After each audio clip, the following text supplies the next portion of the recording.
Okay, this is, I just got back from the Laura tour, and I am going to do a little synopsis of what I witnessed.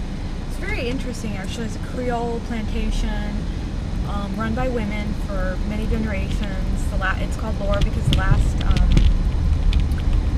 actual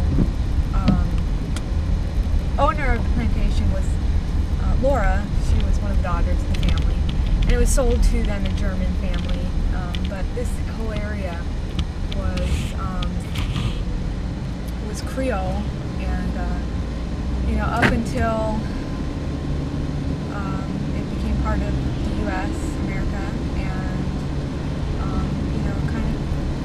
kind of was a separate culture. There were many different things that set it apart. It was run. The thing that set it apart was that what kind of put your place in the society was class rather than race.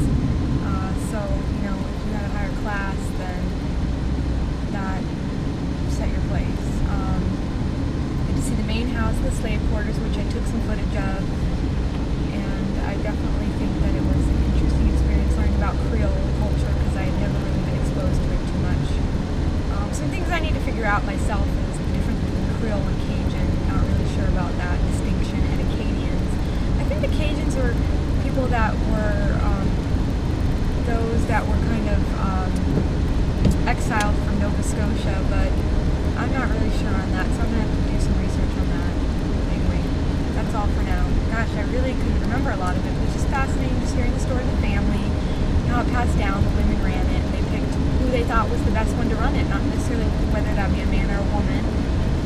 They did have slaves on the plantation, and actually one of the books that I got were stories that the slaves told to their children.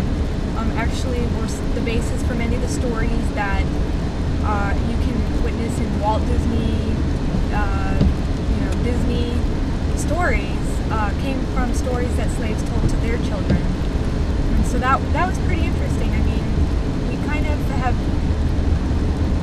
taken on those stories and culture aspects and not really given them their due place.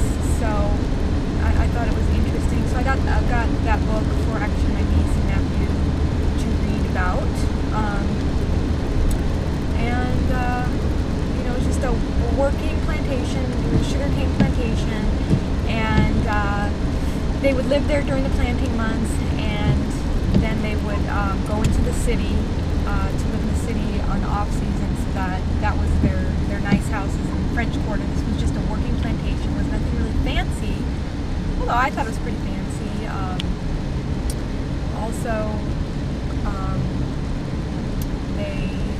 What else?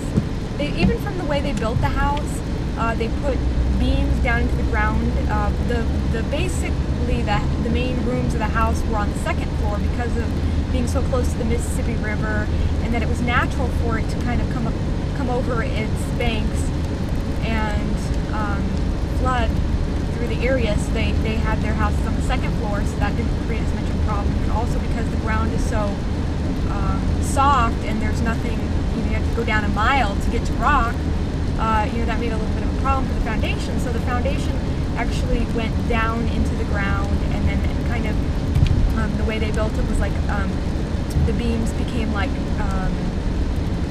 I'm not sure if they were wood beams or what it was, but they built it in like a pyramid structure, and then the beams from each corner ran into each other to create a sort of a floating structure. If the ground were to give way, I mean, it would have been basically a floating structure. It was all connected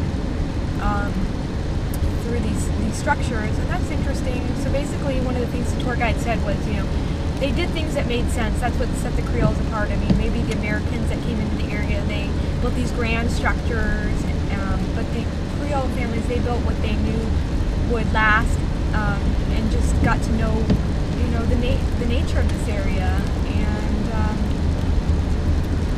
it was pretty fascinating. I could have gone to Oak Alley. I went and I took a picture of Oak Alley, but all the tour guides recommended Laura, that it was fascinating for the history, and it was fascinating to kind of see that history that sort of dissipated in a way.